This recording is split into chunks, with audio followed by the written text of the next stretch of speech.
Bonjour, vous connaissez les cake pops? Ces sucettes joliment décorées et ultra gourmandes?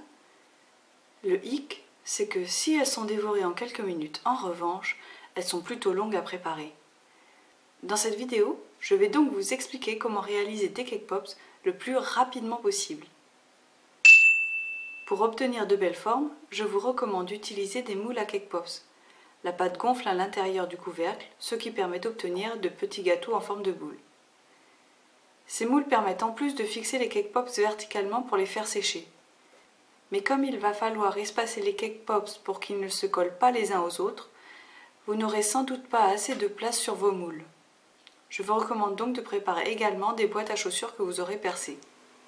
Il vous faut aussi des pics en bois ou en plastique. Sachez que les pics à brochettes coupés en deux font tout à fait l'affaire.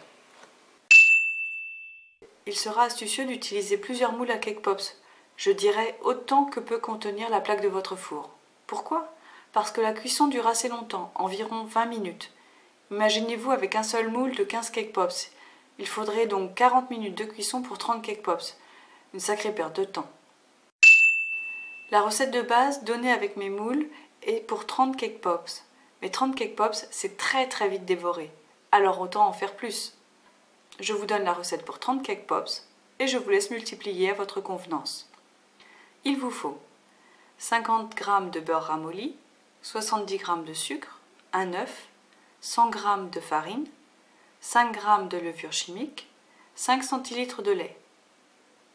On bat d'abord l'œuf, le sucre et le beurre, puis on ajoute la farine et la levure, enfin le lait.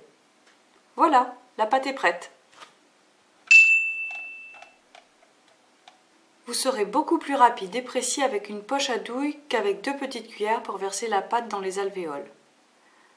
On préchauffe le four à 180 degrés et on laisse cuire les cake pops 20 minutes. On laisse refroidir, puis on enlève les petits bouts de pâte qui ont cuit à la jointure des moules. Sachez que les boules se congèlent et se décongèlent très bien. Pour ma part, je prépare toujours une très grande quantité de cake pops et j'en congèle une partie. Ainsi, lorsque je décide de refaire des cake pops, la partie préparation et cuisson est déjà faite et je gagne du temps. Pour décorer vos cake pops, vous pouvez utiliser du chocolat blanc, du chocolat noir, du chocolat au lait ou des candy melts si vous en avez. Ici, j'ai sacrifié un lapin de Pâques qu'il me restait. Pour bien coller la boule au pic en bois, je trempe le pic dans le chocolat fondu et je le fixe à la boule. Je laisse sécher la tête en bas quelques instants à l'air libre. Nous voici, à mon sens, à l'étape la plus critique des cake pops, le nappage. Trop chaud, le chocolat va se mettre à dégouliner le long des cake pops. Trop froid, vous n'arriverez pas à napper les boules. Je vous conseille de laisser votre chocolat sur son bain-marie hors du feu. Si vous sentez qu'il commence à redurcir, remettez-le sur le feu en mélangeant quelques instants. Si vous avez un thermomètre de cuisine, vous pouvez aussi vous lancer dans un tempérage en bonne et due forme et votre chocolat sera parfait. Pour napper, je plonge le pic dans le chocolat, puis j'égoutte en tournant et en tapotant le bâtonnet pour que le surplus de chocolat retombe. Une fois le pop bien nappé, il faut le fixer à la verticale et le laisser durcir au frigo. C'est en général là que les ennuis commencent.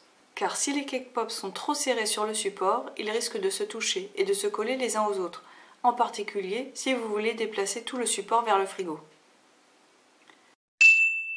Voici donc ce que je vous recommande. D'abord, posez le support à cake pop sur lequel vous allez fixer vos sucettes sur une petite planche. Il sera plus facile à déplacer. Et mettez-le au réfrigérateur. Nappez une sucette, décorez-la en saupoudrant avec les vermicelles de votre choix, puis fixez votre bâtonnet sur le moule au réfrigérateur en utilisant un trou sur 2. Bougez le support uniquement lorsque le chocolat a parfaitement durci. Sinon, catastrophe, les pops se collent les uns aux autres. Je sais, je me répète, mais croyez-moi, c'est vraiment frustrant d'en arriver là pour avoir des cake pops tout ratés. Vous pouvez mêler du cacao à la farine dans la pâte à gâteau. Les gourmands seront ravis de découvrir un gâteau au chocolat à l'intérieur. Vous pouvez aussi utiliser des colorants alimentaires. Sur vos cake pops au chocolat, vous pouvez également vous contenter de coller un petit décor en sucre ou en pâte d'amande. Mettez à contribution les petites mains des enfants à partir de 5 ans. Ils seront ravis de poser les décors Et en plus, avec leurs petites mains, ils le font mieux que nous. Voici par exemple les petits chats décorés par ma fille lorsqu'elle avait 5 ans. Pas le temps de faire des cake pops? Prenez tout simplement des chamallows que vous napperez de chocolat et que vous décorerez. Et pour finir, dégustez. Le chocolat est croquant et l'intérieur du gâteau est moelleux. C'est beau et en plus c'est délicieux. Bon appétit!